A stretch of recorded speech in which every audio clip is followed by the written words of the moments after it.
Hello student, कैसे हैं आप सब। एक बार पुनः से कोचिंग क्लासेस पर स्वागत है। और क्लास 11th केमिस्ट्री में चैप्टर 1 में आज का महत्वपूर्ण टॉपिक है द्रव्यमान संरक्षण का नियम। साथ में हम पढ़ेंगे लैंडोल्ट का प्रयोग। द्रव्यमान संरक्षण के नियम में लैंडोल्ट ने अपने प्रयोग में क्या समझा, इसके बारे में चर्चा करेंगे।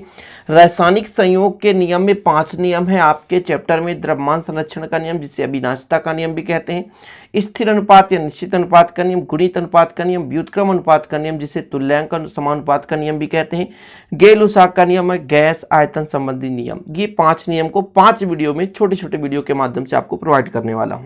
तो द्रव्यमान संरक्षण के नियम में इसका प्रतिपादन लेवोजियर ने किया था सन 1744 में। देखिए, कभी कभी दूसरे बुक में कुछ और सन दिया रहता है, तो सन में आप कंफ्यूज मत होना।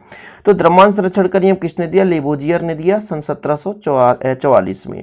इन्होंने क्या बताया कि जैसे कोई भी द्रव्य है, कोई भी पदार्थ है, यदि वो रासायनिक अभिक्रिया में भाग ले रहा है तो रासायनिक अभिक्रिया में रासायनिक परिवर्तन होगा। उस कंडीशन में ना तो द्रव्य नष्ट होता है, ना तो ही उत्पन्न होता है, केवल वो परिवर्तित हो सकता है। जैसे पानी को आप प्यारे बच्चों द्रव में बदलो, गैस में बदलो तो वो वाष्प में बदल जाएगा, या उसे ठोस में बदलो तो आपका बर्फ बन जाएगा। लेकिन पानी समाप्त नहीं होगा। पानी को आप कहीं भी मिला दो, वो प्यारे बच्चों केवल अपना रूप बदल सकता है, ना कि पानी का अस्तित्व खत्म होगा।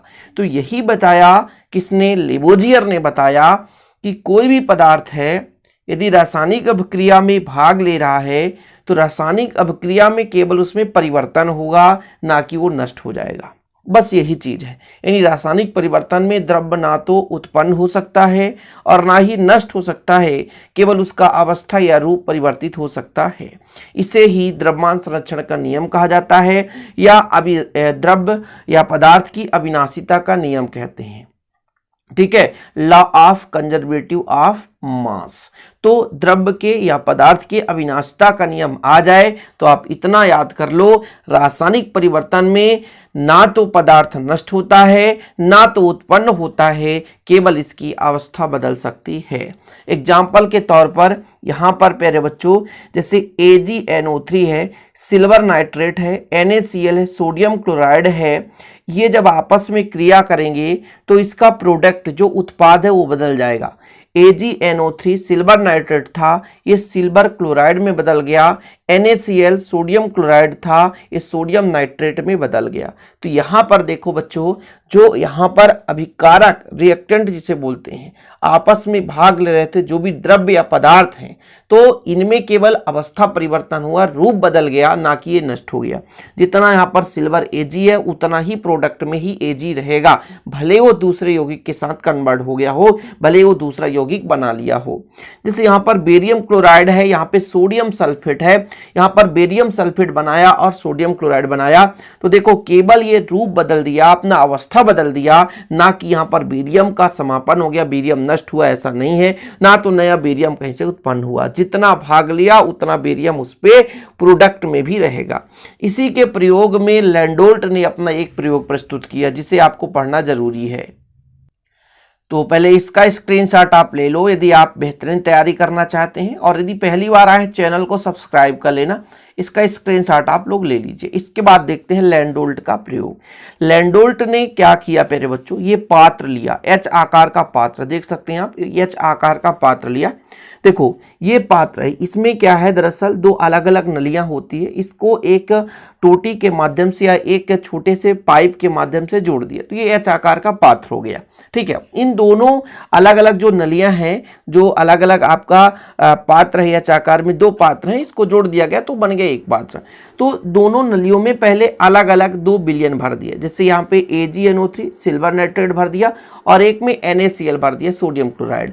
तो द्रव्य अविनाशिता के नियम के लिए लैंडोल्ट ने एक H आकार का पात्र ले लिया और पात्र में दोनों भागों में अलग अलग विलयन जैसे AgNO3 और NaCl रख दिया। इसके बाद इसके मुख को बंद कर दिया, ये दोनों का मुख तो बंद करना पड़ेगा। फलस्वरूप इसको एक उपकरण की सहायता से इसको माप लिया। जैसे प्यारे बच्चों, एक मान लीजिए मापक यंत्र होगा, इसके सहायता से इसका पूरा वजन, उपकरण सहित, जो भी आपका उपकरण है, इसके सहित पूरे पदार्थ का माप लिया, भार लिया कि इसका भार कितना है, इसका मान कितना है, यानी तौला इसको कुल मिलाकर। ठीक, तौलने के बाद क्या किया, इसको उल्टा कर दिया। जब उल्टा कर दिया तो इस नली के माध्यम से जैसे AgNO3 और NaCl दोनों आपस में मिले और NaCl और AgNO3 आपस में मिले तो एक नए प्रोडक्ट का निर्माण कर दिया। प्रोडक्ट में आप लोगों ने अभी देखा, जैसे हम अब क्रिया करा दें, यहाँ पर हम क्रिया करा ही देते हैं। AgNO3 है प्यारे बच्चों, और इसकी क्रिया NaCl से होगी तो क्या बनाएगी, देखिएगा इसका पॉजिटिव इसके निगेटिव से क्रिया करेगा तो AgCl बनाएगा NO3, और ये आपका NaNO3 बना लिया, ये बन गया।